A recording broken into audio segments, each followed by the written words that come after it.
नमस्कार।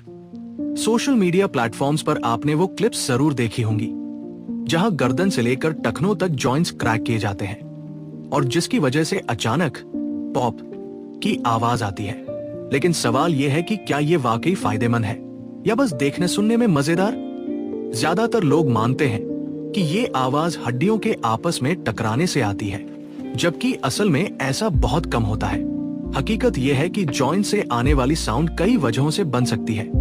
कभी मसल्स या टेंडन्स अपनी जगह से खिसक कर स्नैप होते हैं, कभी ऑस्टियोफाइट्स यानी हड्डी की एक्स्ट्रा ग्रोथ रगड़ती है। लेकिन सबसे कॉमन और साइंटिफिकली प्रूवन कारण है सिनोवियल फ्लूइड के अंदर गैस बबल्स का बनना।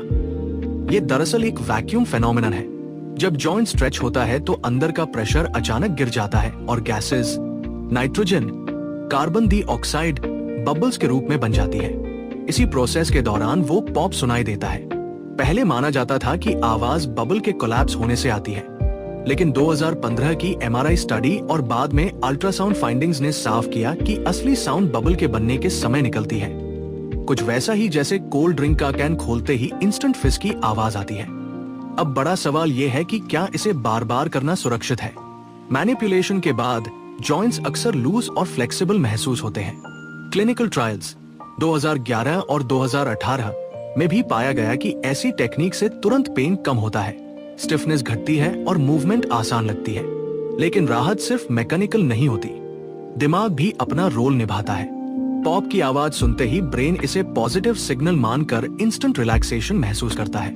यही छोटा प्लेसबो इफेक्ट कंफर्ट और कॉन्फिडेंस बढ़ा देता है। अब बात करते हैं रिस्क की। तो ज्यादा जोर देकर रिपीटेडली जॉइंट्स क्रैक करने से लिगामेंट्स ढीले पड़ सकते हैं और स्टेबिलिटी कम हो सकती है।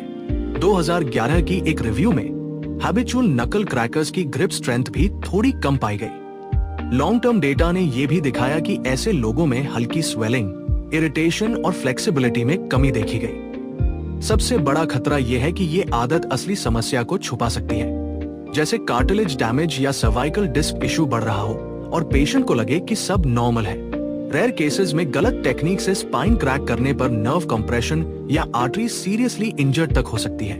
ध्यान रहे, बोन क्रैकिंग का असर टेम्पररी है, ये कोई लॉन्ग टर्म सोल्यूशन नहीं है। इसी वजह से एक्सपर्ट्स बार बार एम्फसाइज करते हैं कि प्रोफेशनल गाइडेंस के बिना एक्सेसिव मैनिपुलेशन अवॉइड करना चाहिए। याद रखिए, वो सैटिस्फाइंग पॉप मजेदार जरूर है, लेकिन इलाज नहीं। असली सोल्यूशन है सही डायग्नोसिस, टारगेटेड थेरेपी और लाइफस्टाइल चेंजेस।